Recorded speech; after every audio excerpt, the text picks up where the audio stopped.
Hey everybody, Jake here from Bearded Gear, and I'm ready to do my full review on this interesting little front flipper. This is the HEA Designs Hunter. This knife was loaned to me for review by my buddy Ryan, aka Rimmer Designs. I will link to his Instagrams down below so you can check him out, and I appreciate him sending this along. This is one of those knives that has been kind of on my radar in terms of I've been curious about it for a long time. When these first came out, I almost got one. I had a lot of friends that got them and spoke highly of them, and so I've just kind of wanted to check one out for quite a while. This knife is not for sale at the moment. I don't know if HEA Designs will be making more of them or if it's a model that's discontinued or what. I do see them on the secondary market every now and then, so bear that in mind. If this is a knife that's interesting to you, at the moment you're not going to be able to just go on the HEA Designs website or your favorite retailer and find this there. But that's not to say it would be impossible to get one. So I happen to buy a lot of knives on secondary. You can too. Anyways, let's talk about this knife anatomically a little bit, the components that we're working with here, and then I'm going to share my thoughts and impressions of it. I have to keep this one relatively brief. I'm actually just kind of short on time today. Welcome to the real world. I've got to be relatively brief because I got a lot on my plate today. But this will be an interesting one. I think it's possible to wrap it up relatively quick. So let's talk ingredients. First of all, the blade on this guy is 154 cm. You can see we have a satin flat with a kind of a blasted finish on the actual bevel. I would consider this a saber grind. It is a flat grind, I think. If this is hollow, it's not very hollow at all. It appears to be just a flat grind to me. I think I'm right there. It gets to a pretty good bevel behind the edge. I like the grind on this knife. It's done quite well. The blade stock thickness, it's not overly thick to begin with. I would say it's certainly appropriate for this size and caliber of knife. If it was a little thinner, I wouldn't necessarily mind, but I think it, especially being a front flipper and kind of engaging it with the spine of the knife, it's kind of nice that it's got a little bit of thickness to it, especially since they ground it appropriately. So anyways, 154 cm up front. Then our show side scale is carbon fiber, as you can probably tell. It's well finished carbon fiber. It's got this milling on it. Looks nice to me. We have a HEA Designs pivot. I like that the branding is just kind of on the pivot hardware instead of billboarded on the blade. I think that's a good touch. Lock side, we have titanium. So this is a titanium frame lock. I like the way the lock bar is cut, and yeah, it looks nice to me. You can see it's got some contouring to it as well. Hopefully the lighting is showing that off. And then we have a titanium milled pocket clip. We do have an insert with a hardened steel interface and an over travel stop. Only other thing I guess would be the backspacer. Backspacer is also titanium. Come on, focus. Backspacer is also titanium, and it looks good. It matches kind of the milling on the show scale of the knife. Just kind of ties that in another spot. So yeah, all nice materials. 154 cm is a blade steel that is fine. I'm not going to pretend that I personally adore the steel. I think it has its place. This knife was a little over $200 when they were new. I don't know what they go for secondary now, but at $200, personally, I think I would have preferred to see a more premium steel choice than that, but 154 cm is fine. It's not like a deal breaker for me, and some people really like the steel. So that's that. Yeah, let's talk about first and foremost, let's go ergos first. Ergonomically, this knife works for me quite well.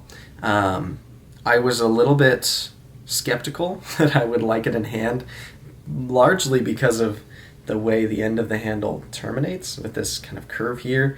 I assume design-wise that's just kind of to mimic the curve that's happening up here on that clip point. I was worried that I was going to kind of feel that spot more in hand. Frankly, I don't. In a regular hammer grip or saber grip, I can't tell that that is even happening back there. And then in reverse grip, it actually does this funky thing where, come on, focus. It kind of rests like the knuckle, like this spot on my thumb, rests right in there in a reverse grip. And because this knife is kind of small, that's where my knuckle wants to land anyways. Or I can press kind of the tip of my thumb into it. Either way, it's actually kind of a pleasant spot in reverse grip to put my thumb. Reverse grip draw cut, it starts to fall apart because then it's a point against my thumb. But I don't know who's doing a lot of reverse draw cutting with this knife anyways. Forward grip draw cut, very comfortable because this handle shape is actually relatively neutral, all things considered. We do have a bit of a groove here, but it's fine.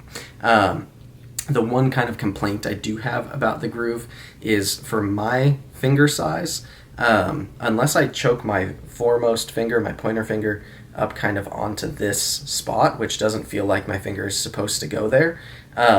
When I do that, my middle finger lands right into this, but otherwise it's like a 1.5-finger groove for me, which means I'm either feeling this hump or both, and it's not ideal. It is super rounded and chamfered and like there's nothing sharp happening there, but it is kind of a lump in my hand. So I wouldn't call it a hot spot as much as I would a lumpy spot.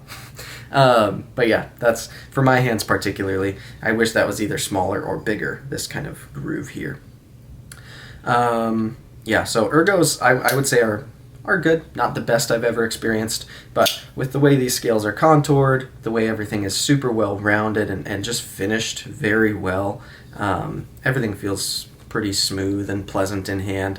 The only jimping that's on the knife is going to be right here, which is necessary on this knife because it is a front flipper. So when you are using the front flipper, that is what gives you traction on it, and then that's just where it lands when the knife is open. For me, honestly, my thumb goes so far beyond that I don't even really notice that jimping is there when I'm holding onto the knife. And even if I do specifically put my thumb onto it, this jimping is super muted. It is not sharp or aggressive in any way. It doesn't bother me one bit, so that's a good thing on the jimping there. Let's talk about carry for a second. So the size and weight of this knife has kind of, for me, it's put it in a place of being more of a secondary carry than a primary for me. So the way that I've carried this almost every time that I've carried it, and it's been probably realistically like 6 or 7 times now that I've carried the knife for at least a solid few hours at a time, long enough to make sure I've done some cutting with it, felt how it is in pocket in a variety of situations. I've carried it back left pocket, and I've carried it once as a primary, but it's a little small for my liking as a primary. It's doable.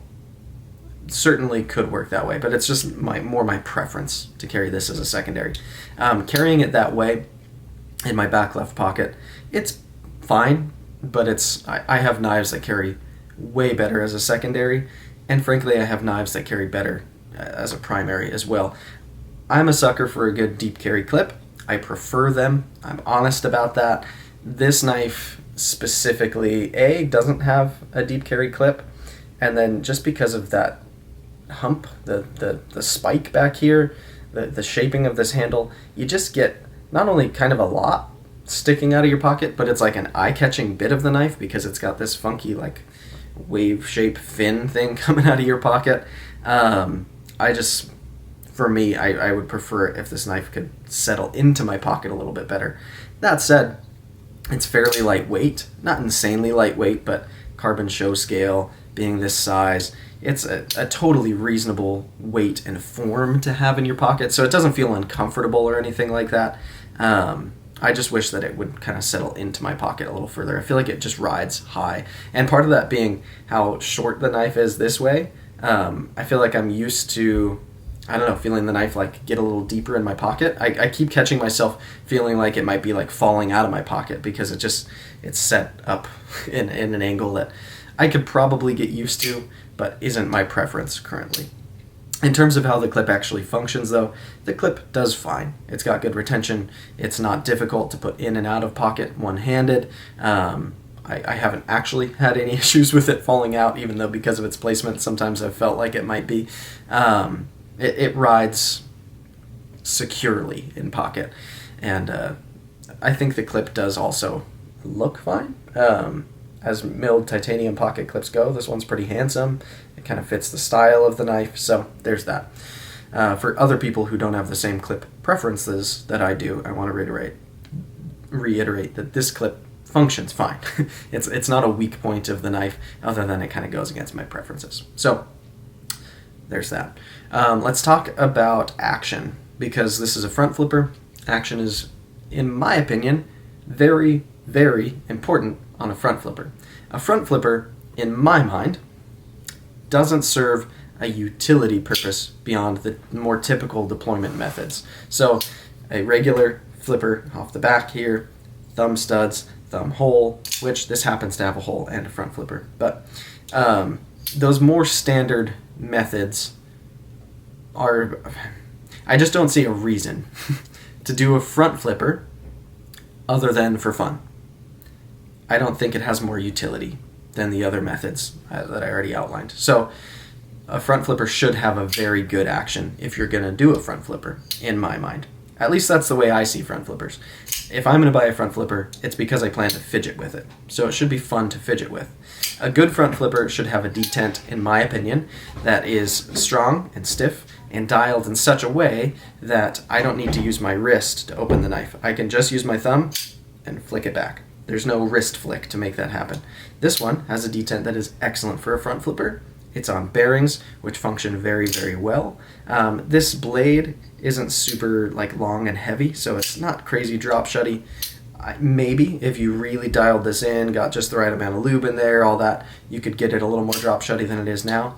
But the deployment is excellent. It's very, very good. I like the way this knife deploys, either with the front flipper or to middle finger flick it. And I love that I have both options here. That is a big plus for me, because I've had I've had a few front flippers that are front flipper only, and that's fine. They're fun to play with.